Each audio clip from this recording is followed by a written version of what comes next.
up, want to congratulate NC State. What a game. Two even teams, and absolutely competed till the end. I don't know what happened in the end. Somebody said they tried to plant their flag on our field, and I had said 2 years ago that was disrespectful. And I'd said all week you need to compete, but you need to do it with composure. So it's another learning experience that you can't fight, but you got to win the game. And kids have pride, and it's been a hard week for these kids. They lose their coach on Tuesday, and in modern day landscape, that means that you've got an agent, you've got transfer portal, you got people calling you, and I'm absolutely amazed that they were able to compete like they did tonight and play as hard as they did with all the pressure on them and with the uncertainty in their future. So I'm really, really proud of them. Wish we'd won the game. Their freshman quarterback made some really good plays down the stretch. Our guys made plays down the stretch. The one turnover hurt us, obviously. It was a 10-yard touchdown. But again, it's a great game from two rivals, like it should be, and that's the way you'd like to see this game played, where both compete like they do. I'll comment a little bit on the transition this week. I agree with the administration that we need a change of leadership at the top. I just wanted it to happen after the season was over. These poor kids have had so much turmoil in their lives, and I think the administration's into finding a football coach, and I'm into saving lives and making sure that they're healthy, making sure that they're mentally healthy. And when you have a 4-game losing streak, that's hard for kids. They're not used to that, especially here. We hadn't had that happen. And then especially with a sick young guy. So you got a 4-game losing streak, and then you lose one of your best friends that you've watched die at 23 years old. So I wasn't thinking about me. I wasn't thinking about my future. I was thinking about what's best for these young people. And that was what our whole staff did. And I was so proud that they came back and gathered themselves and were able to beat Virginia on the road, which is hard to do here. Then they were able to beat Florida State on the road. And then they were able to beat Wake Forest. So again, there shouldn't be any talk about me because it was all about them, and they finally had something positive happen during their season. So I didn't want to sit around and talk about leaving when they're finally getting some things happening and moving in a positive direction. And that's really, really important as you go forward, because you sure didn't want to be a distraction. And that's when you're 73, everybody asks you every day if you're going to quit or ever ask you. And you all were so respectful not to ask if I was going to get fired and was I going to quit every day. Because the answer is what I said for 6 years, is that I'll wait till the end of the year. I don't want to talk about not coaching while I'm coaching. And at the end of the year, we'd make a decision. As far as the he said, she said, and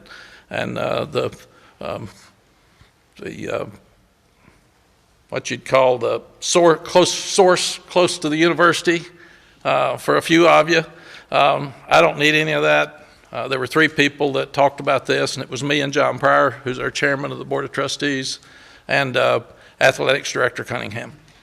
I never talked to the chancellor, didn't have one conversation with him. So, and all I wanted to do was wait till the end of the year. And they wanted me to retire on Monday before the state game. We hadn't beaten state. It was really important for these kids to play well tonight and have a chance to win. I didn't want to break their hearts on Monday. So I said, no, I won't do that. And then they wanted me to do it on Friday. Well, I sure wasn't going to do it Friday before the game. You're 24 hours from a game, and you're disrupting their entire lives and coaches, because 71 people in this building have a different situation than they had last week. So I felt like that the thing I said is, I'll talk to you tonight after the game about it, or I'll talk to you Sunday morning. And I don't know what the difference in Monday and Saturday night would have been. But I don't want to get into, like I said, the he said, she said, sources. I don't have to have sources close. I got Mr. Pryor that knows exactly what I said. So I'm good with it. And really, it doesn't matter. After James Madison, we played awful, and then they started looking for coaches, and they should have. I felt like we probably couldn't overcome that, but my job is to take care of those kids. That's my job. Those seniors don't have another year, so I'm not going to quit on those seniors and not give them an opportunity to have a chance to move forward. I've spent 16 years at this place out of my 36 as a head coach. I love the state of North Carolina. We love the mountains, we love the beach, we love Chapel Hill. The university has been a huge part of my life. And we have unbelievable friends here. We've got lifetime friends here. And that will never change. And when you spend, most people don't ever get to be a head coach. When you spend 16 years here, that's most of your life when you think about it. So I've loved my time. I want to thank the players, the staff, and the coaches. I want to thank the fans and thank my friends, because there's just so many here that have done so much for us and that I just love seeing. I want to thank Athletics Director Cunningham for bringing me here in your late 60s. A lot of people wouldn't have done that. I didn't realize that it would get to be a hassle. I thought we'd probably stay 3 to 5 years, and then we were having fun and helping the kids and started winning some games, and it was all good. But as I said, Sally and I both agree that it was time for leadership change at the top. I was just disappointed in the way it was done. We could have had a joint press conference, and I could have stayed, and we could have worked all this out where I worked here for a while. But that didn't happen. And I think the other thing I want to do is I want to thank the Board of Trustees. They were so involved, and especially Mr. Pryor and Jen Evans and Tez Walker being eligible. And that changed his life. He's playing pro football right now. If he'd stayed here and gotten hurt, he might not have graduated because he was going through some depression issues, but he sure wouldn't play pro football. So I thank the trustees for that. And David Bullock was also very, very involved. Josh Stein, our governor, I'm not sure we could have even gotten it done without him, because he stood up and it changed when he got involved. And he didn't even know the young man, but he knew for our state it was the right thing to do. And also, I'm a little worried about us going forward with administrators across the country, because I'm not sure we're getting more like pro football. And we had the best academics in the conference. We had the third best academics in the country, and nobody even mentioned it except for Mr. Pryor, and he brought the academic staff, who is wonderful, over to the trustees meeting and set them down. When I worked for ESPN, Lee Fitting was one of my bosses, and I love Lee. And he always said, don't call them student athletes. They're not. They're not. And I'm afraid that's getting to be true. And I told the players that. I said, we do care. And we do care that you go to school and you do everything right. But it doesn't seem to be as important moving forward as it once was. As far as the new coach is concerned, I will get out of the way for sure. That's why I'm not going to coach in the bowl game. When I took the job at Texas, and I'm not mad. You can see I'm disappointed in the game tonight, but I'm not mad. I'm not angry. I think it's time to go. I always said for God to tell me when it's time to go, and oh my gosh, this year I've gotten a bunch of answers. So and tonight just piled on. So I said, I got it, God. I've had enough, man. I hear you with what we're doing moving forward. But what a wonderful life I've had. What a wonderful career I've had. And I'm leaving it better than I found it. And then when I got the job at Texas, I walked in the office with DeLoss Dodds, who was the athletics director, in the football office, and John Makovic was sitting there, who was the coach. He'd just let go, and he was cleaning out his desk.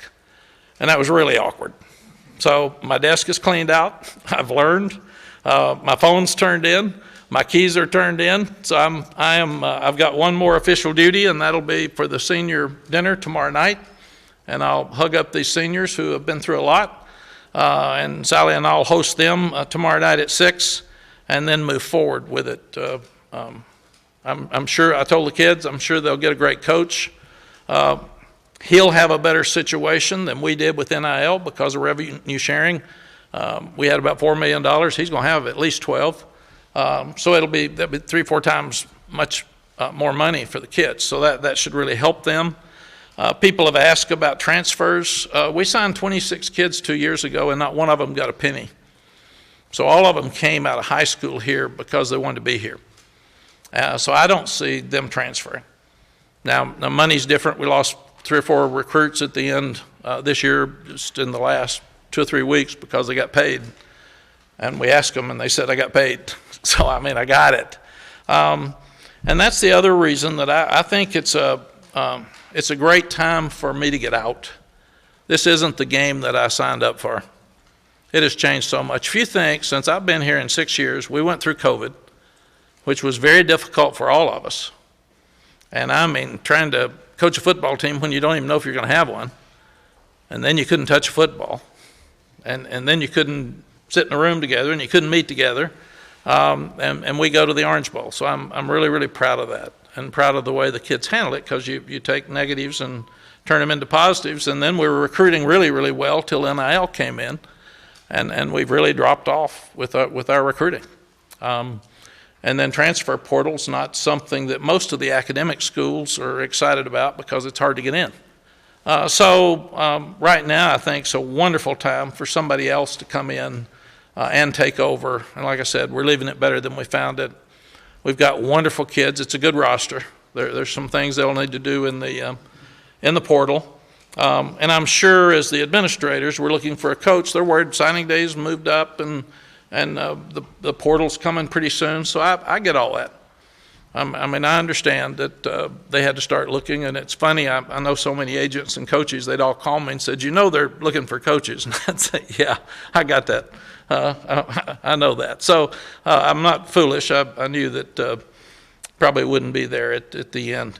And my next chapter, Sally and I don't know what we're going to do. We've already had some opportunities this week to do different things. So we're not sure where we'll live, and we're not sure what we'll do. I remember at Texas, when I got through, I looked up that day and said, you know, I don't have anything to do the rest of my life. And I've been having stuff to do all day, every day. So it really, really is different. But I think, as I said, again, I agree with the administration that we should have new leadership. I've had enough. I'm excited about my next step, and want to truly get out of the way so they can hire a great coach and keep moving forward for these kids and these fans. I can't have all these friends here and can't love these kids and not want North Carolina to be really, really good as we move forward.